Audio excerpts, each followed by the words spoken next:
February 17th, 2021, a Nintendo Direct occurred. I mostly watched for the reveal of a new Smash fighter, which ended up being Pyra and Mythra from Xenoblade 2, and I also wanted a release date on No More Heroes 3, which I got. But then, immediately after, I saw something interesting. As above, so below. A trailer for an indie first-person shooter with a sick art style and Steve Bloom voicing the main character. I thought it looked sick. Neon white, coming out 2022. Cool. Then it left my memory for a year. Fast forward to June 9th, 2022. Another trailer for Neon White drops and the game seems way more polished now. And it even has a neat tagline. A game for freaks, by freaks. And the best part? It comes out June 16th. Oh, sorry, did I say the best part? Because I lied. The best part is that this is a fucking speedrunning game. Speedrunning games are sick as fuck. So, I pre-ordered that shit immediately. I was so fucking hyped for those 2 weeks of waiting, and while I was playing it, I realized something. This game has possibly the greatest potential of anything to ever exist. But before I tell you why don't we look at what?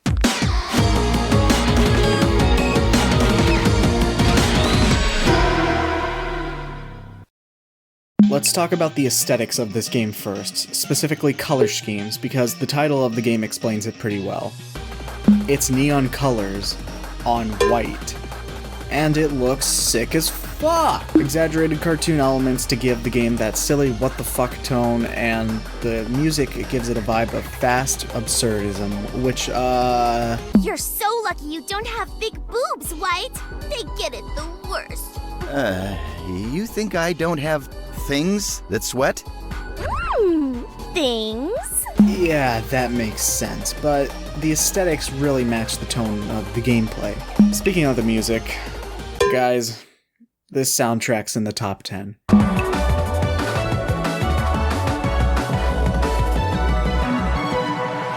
the rush.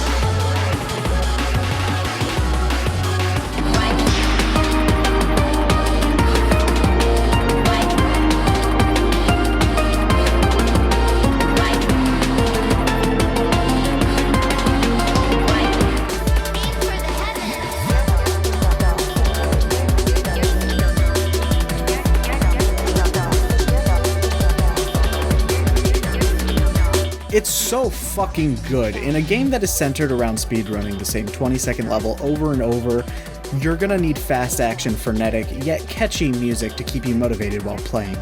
And it succeeds spectacularly. I'm never bored playing this game.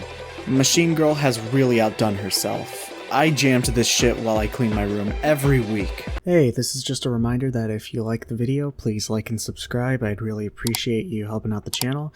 And, yeah, back to the video. I'd say this is the only sour part of the game. To put it lightly, the story in this game is incredibly mid, and the dialogue sucks. Except, I'm too fast. I catch his sword in my hands, kick his legs out from under him, he falls, I unsheath my katana, and... Are you doing a D&D thing right now? Are you doing a freaking D&D thing to me? What? No, Man, I'm really working up a sweat. Aw, me too. You're so lucky you don't have big boobs, White. They get it the worst. No, actually, I, seem to be missing my memories. Can you fill me in? What, for real? We rode together for years, bro. Got up to some crazy stuff. You were my Sasuke, man. The darkness to my light. I mean, it's pretty obvious that this game doesn't take itself too seriously, and the dialogue is clearly meant to be cringy on purpose, but, You know, I met this other Neon earlier who was a total simp. Maybe I'll just go play with him instead. Yikes. The initial concept behind the story is great, however. Sinners from hell in a demon purging contest. Winner gets to stay a year in heaven until the next contest. Also, Steve Bloom is the main character. Now that's sick as fuck. Still, I just can't get over the fact that there are some pretty cringe-ass lines in this game. But hey, at least you can skip all the cutscenes in this game and still have a blast. Honestly, if you're not into cringe comedy, then I'd highly recommend doing that. I saved this for last because gameplay is obviously the biggest, best, and most important aspect of this game. The game is for freaks by freaks, and I wouldn't have it any other way. Good gameplay stems from the player feeling satisfied just by moving around and hitting things. And it's a good thing that Neon White perfectly encapsulates that. You're fast, stringing combos of shooting and discarding things together, and when you finish a mission to see that you got a platinum medal on your first try, it's almost as satisfying as killing those who have wronged you.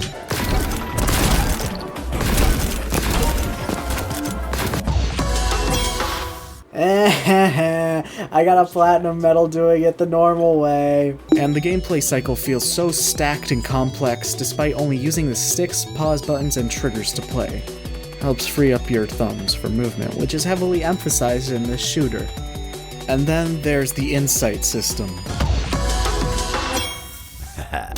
Not my first try, too. Oh my lord, this is intuitive as hell! After completing a level, you gain a certain amount of insight depending on what type of medal you get. This adds new things to the level you just played, like a collectible gift for side quests, a ghost replay, and a hint to beat the level faster. So why don't we look at the 3 stages of playing a level? Doing it normally.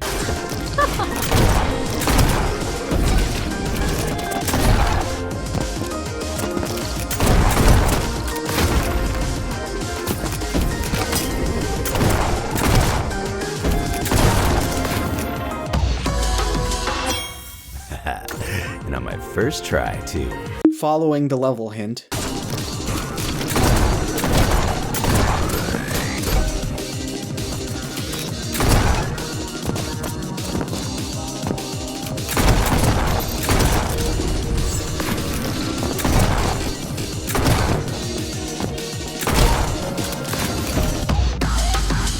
And innovating on that hint with your own skill.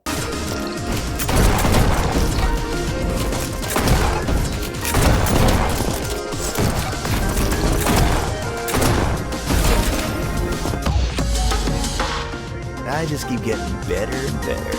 This caused me to be a world record holder for some time. Everything about this game's design is just done so masterfully and I can't get enough of it. Or so I thought.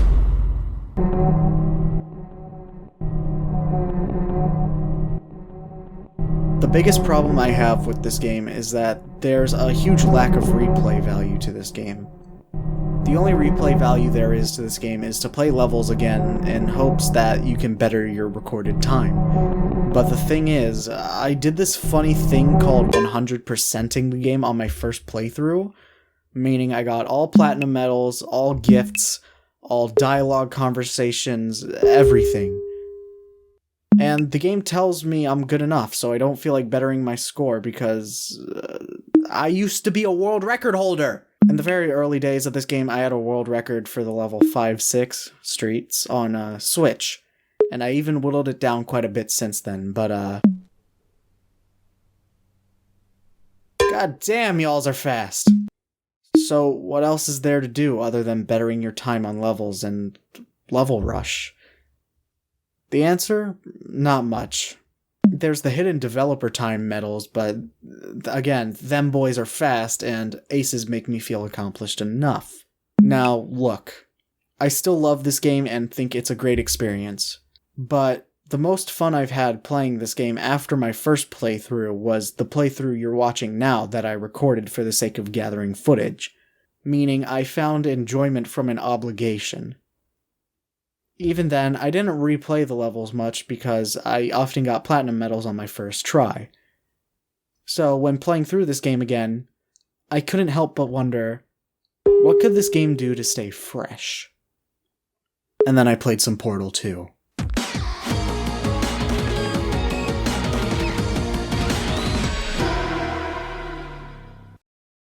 Okay. Before we get into Portal 2 and its relevance to this video, let me first state that Neon White launched on Switch and Steam.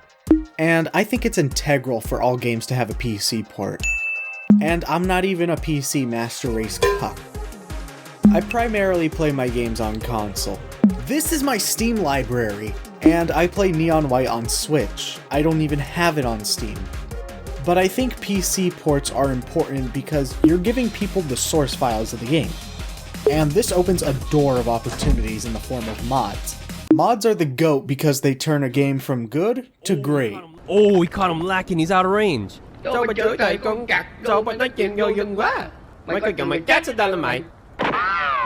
Wait, did I miss? You know why Gmod is still a relevant game today? Because it can never run out of content! The stronger a game's modding community, the longer the game's lifespan. What makes Gmod so fun is that you never run out of things to do. Players get to have so much fun playing or making mods, and some of them add no real value other than just being funny as fuck. Oh. Guys, I've got a quick question for you actually. What does it mean when it says launch the train? Hell, sometimes modding gets so good that entirely new games are made. Just look at the thousands of Doom mods that are out there. Or just look at Cry of Fear, easily one of my favorite horror games of all time, and it's a mod of Half-Life 1. Even the previously mentioned Gmod was a mod of Half-Life 2. And so was Portal 1 now that I think about it. And what's often the go-to mod style for the first-person shooters is custom levels. So, back when Valve was actually making games, they decided to cut out the middleman and added the best feature to Portal 2. And no, it's not co-op. A level creator is essentially a game mode that's Super Mario Maker, and although I love me some Mario Maker, I just think that Portal 2 is the GOAT for two reasons. First, Portal 2 is just a more fun game. It's an incredibly fun puzzle game with a lot of interesting mechanics, and with each custom-made level is a new challenge to sort.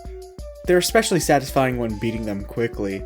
The second reason is, specifically on the PC version, Portal 2 is open console, meaning when you press that funny little tilde key, the developer console will open, meaning if you know the proper command, you can do anything possible within the boundaries of the game, leading to special levels like Gelosity, 12 Angry Tests, or Aperture Valentine. Level makers are so fun, and considering Portal is a puzzle game with creative thinking and physics-based puzzles, Valve used this level maker to teach children. That's fucking awesome! So, how does this all pertain to Neon White? Well, I'm saying that Mr. Ben Esposito should build a level maker into the game, son. It would be so fucking sick. Can you imagine the game adding its own level maker with set goals and card placements and demons, and it works well with the simple geometries of level design, and it's just... this would be so cool. Actually, you know what? Give me a sec. I'll be right back.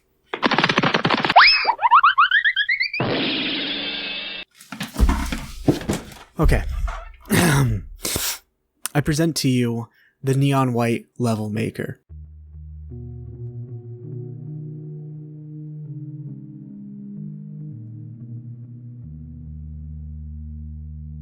It would be modeled like the Portal 2 level maker. On the side is a tab to add basic geometry, turn a normal surface into water, and add cards and demons on the ground. You can choose a skybox from the base game and music choice like in Mario Maker. Maybe you can add custom goals like finish the level with X amount of shotgun ammo, or you can only move with the fireball ability. That would be amazing. I would unironically pay so much money for this to be a thing like DLC. Hell, maybe we can customize our character and our friends can see our ghost playbacks. But more importantly, this could easily lead to new ideas and techs being found. How do you think the developers got their ideas? I love the little balloon conglomerate. I think that idea came from like Ben's like test level. There's like a bunch of balloons and I was like shooting with a shotgun. I was like, oh my god, that'll totally be fun. Oh yeah, I had a sandbox where I just spawned a bunch of balloons. And I guess that, I mean, it turned out really cool. It's fun to see it in a level. It almost feels like a kind of a new enemy in a way. A mega balloon. The many great ideas for this game was made as the devs went along. And with this kind of creative process, it's perfect for people to explore the ins and outs of this game with a level maker. This game would innovate so much in such little time, such is the way of the speedrun. Also, if you do this, make it open console. Make your game open console like Portal 2. It would be good. Just do it. Just make your game. Just make it a level creator! Also, if an official one is made, make it for Switch as well. I know I've mostly been talking about the Steam version of the game, but homeboys gotta represent. This game is just perfectly designed to be the definition of endless fun if the game would realize its potential. I beg that game modders crack down on this game, or that Mr. Ben Esposito opens the game to the Steam Workshop. This game is perfectly built for mods. Imagine brand new levels, game modes, side stories, multiplayer rounds. Imagine a unique game mode like a card randomizer on each level, or maybe like a multiplayer mode where like there's one guy who can shoot and the others can discard. And like if you die, you join the team that can shoot, and the people who can discard have to survive the time limit. Or hell, maybe you could make like a side story. I don't like the Invasion of Blue's Mansion. Well, if we could play through that. I don't know. I don't know if these would be any good. I want the floor to be opened up more. Like these were all just improvised right now. Like I honestly just want this game to be like so many things right now. And I know that it would be a lot of work, but that's why you should open it up to mods. Neon White could very well be the greatest game ever made if we could just understand its source code more. In the small off chance that Mr. Ben Esposito is watching this, please open this game to the Steam Workshop and or add a level maker to both ports. This would make the game ascend from its 10 out of 10 status to that of godlike, which is pretty fitting given the subject matter of the game. The game is already perfect, but it can be better. That is why Neon White is a great game with greater potential.